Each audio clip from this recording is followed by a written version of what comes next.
Go racing. Go online. GoRacing.ie. Horse Racing Ireland's official website. Hello and welcome to this week's Horse Racing Ireland Racing Preview with myself, Sarah Pickford, and my colleague Martin Murphy. Today we're going to be taking a look at Navan on Saturday the 8th of December. It's a 7-race card all-national hunt and the first race is off at 12:15. The going currently is heavy and it should stay mainly dry over the weekend. Now the first race we're going to take a look at is the 120. This is the Meath Novice Hurdle. Now the horse I'm going to go with in this race is Rule the World, a Mouse Morris trained horse Davy Russell's riding. He won his maiden hurdle at Punchestown in October, and since then he was second to Arvinia in Cork in a Grade 3 novice hurdle, so he's doing everything right so far. Yes, Sarah, and that was over 3 miles in Cork. He should have no problem stepping back by half a mile tomorrow. The ground's going to be quite testing, as you say. Yeah. It was a good performance in Cork because of a very tight finish, and the third horse on that occasion, Busty Brown, went on and won the Monksfield novice hurdle there at Navan a couple of weeks ago. His main rival tomorrow is actually another Gigasound horse, Bon Island, trained by Gordon Elliott, and there's actually both of them are rated the exact same off 134. Bon Island finished third last time behind Busty Brown in that race at Navan, so I suppose you will have to slightly favour Rule the World. The most interesting runner is John Call from Paul Nolan's yard. He's getting £7 off him. It's actually his first hurdle run ever, even though he's been a dual grade 1 winning chaser. He's a very, very good horse, loves the soft ground, and if he's fully ready for tomorrow, he could make him go a bit alright. But like you, I think I'll just go with Rule the World, just about to beat Bon Island. Okay, so an interesting race. The next race we'll take a look at then is the 150. This is the Proudstown Handicap Hurdle. It's a Grade C.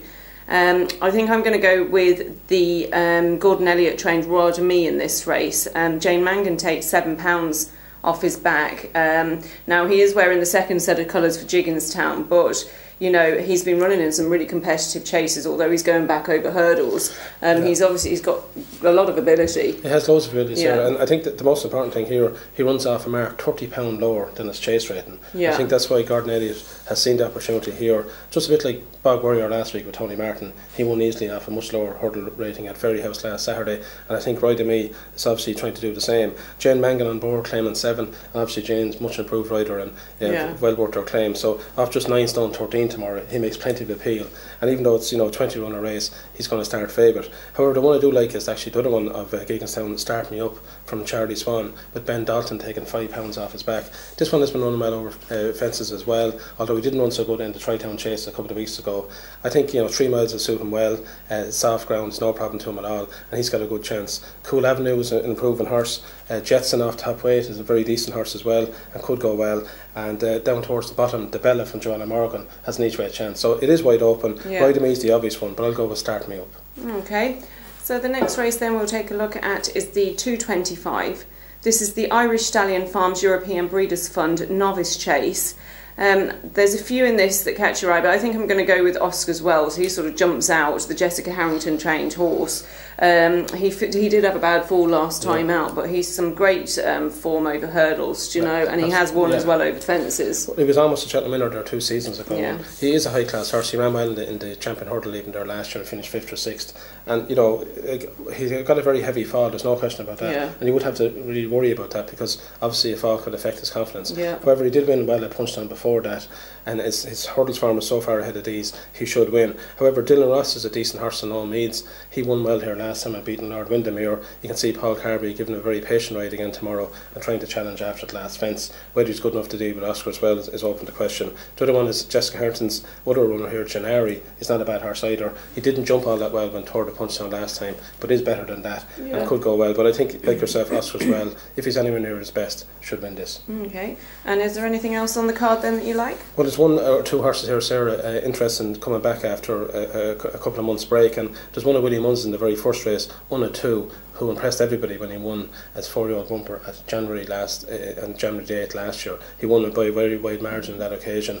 He's already well fancied for the Supreme Novice Hurdle next March at Cheltenham, so if he's going to justify that type of reputation, he should win the first here tomorrow. Although there's one decent one against him, Fickle Fortune is obviously a decent horse in all mead and could give him a bit of a race. And also later on then in the 3 o'clock, in a very interesting beginner steeplechase, horse called Marisonian, again from William Mullins. He rounded off his season last year by winning over hurdles hurdles at the Punchestown Festival. Now 3 miles is a long way in his first start, but he's no problem with the trip. He should be well schooled for this, and he might be able to beat Ipso de Burley from the Lone Mead Yard, who ran well in second to Lyrian Legend first time out of Galway. So interesting race that I think Marisonian could win here on this occasion. Okay. We have the Tingle Creek at sundown tomorrow as well. Well, yes, I think the horse everybody's looking forward to after last season, a Sprinter Sacrifice from the Nicky Henderson Yard, a brilliant winner of the Arkle Chase at Cheltenham, and obviously a hot favourite already for the Queen Mother Champion Chase next year at Cheltenham in March. He should win here tomorrow. It's always exciting to watch him because he's a bit of a strong puller, but the way he jumps his fences, Barry Gowrie on board, he's going to be a very sharp price tomorrow, and he probably should win. His main danger really would be Sanctuary from the Paul Nichols Yard. We'll be watching on board. This one's probably going to try and make all the running, and he is a worthy rival, but it would be a bit of a surprise if Sprinter Sacrifice doesn't justify sharp price favouritism. Yeah, definitely. Okay, so next week's racing then we have Fairy House on Saturday, we have Navan on Sunday. Shortly you'll see a summary of our selections on screen. Thank you for watching.